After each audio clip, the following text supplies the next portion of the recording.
Hey you guys, it's Miss Kim with our Advent Day 7 story from All Creation Waits, the Advent Mystery of New Beginnings, an Advent storybook about creation and animals in Michigan by the Michigan author Gayle. Illustrated by David Klein with some wonderful woodcuts. There's our little chipmunk curled up in his den with some acorns and other things stashed away in there. Hope you had a great weekend. Miss Kim got all her decorating done. You can see my nativity behind me, and the tree's up, and there's presents under there now, and it's getting very exciting, okay? Advent means it's coming, right? Preparing, so we're getting excited. We're prepared. We know that it's coming, and I know all of you are excited too. Let's read our story for today.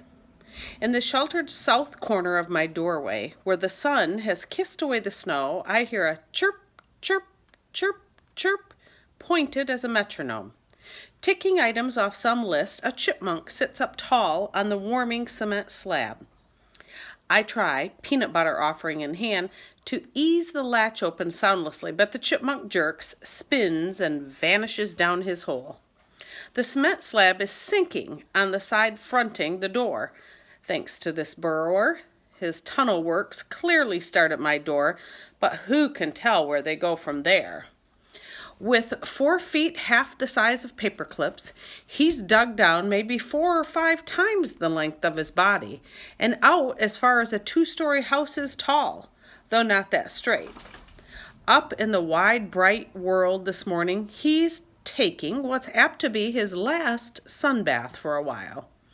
Winter is about to settle in its cold bulk for a 3-month stay, banishing the chipmunk to his basement. Unlike his cousins, squirrels at home in the trees, he would freeze above ground. Even in the insulated earth, he survives only by careful calculation.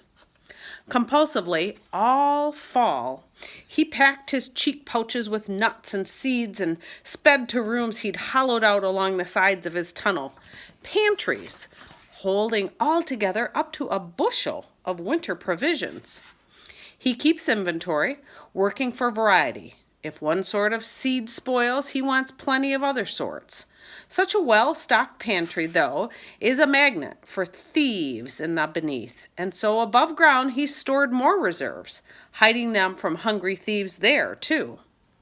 He will keep his gathering, storing, inventorying above ground, below ground, relentless, never sure of enough, until finally the cold says, stop or die. Then he'll slip down through his tunnel to a leaf-lined sleeping chamber and ball up.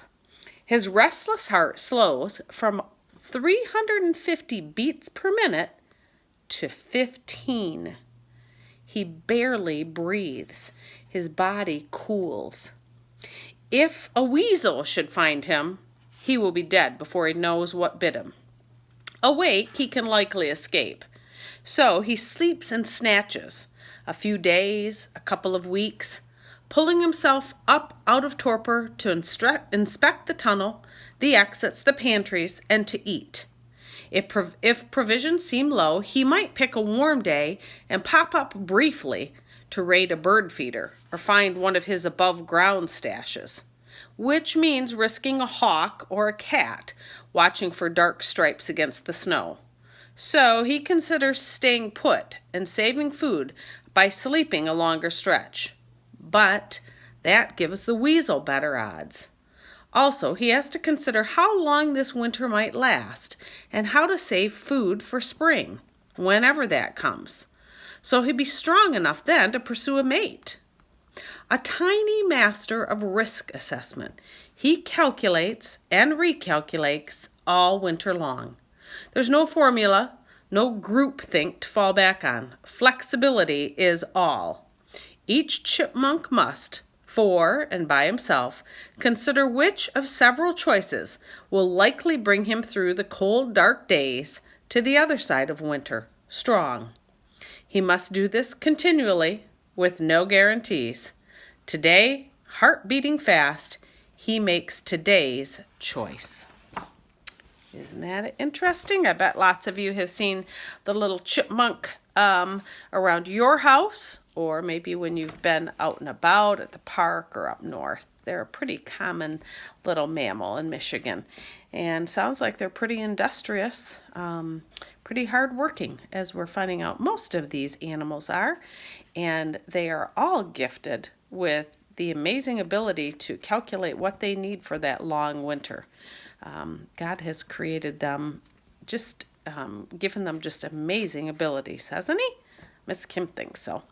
So tomorrow, our story will be the Cottontail Bunny, which, again, I know a lot of you have seen. A lot of you have them in your yards, and you've seen them at the park. So we will look forward to Advent tomorrow, the Cottontail Bunny. And until then, I hope that you have a lovely evening, and remember that Jesus loves you, and so does Miss Kim. See you later.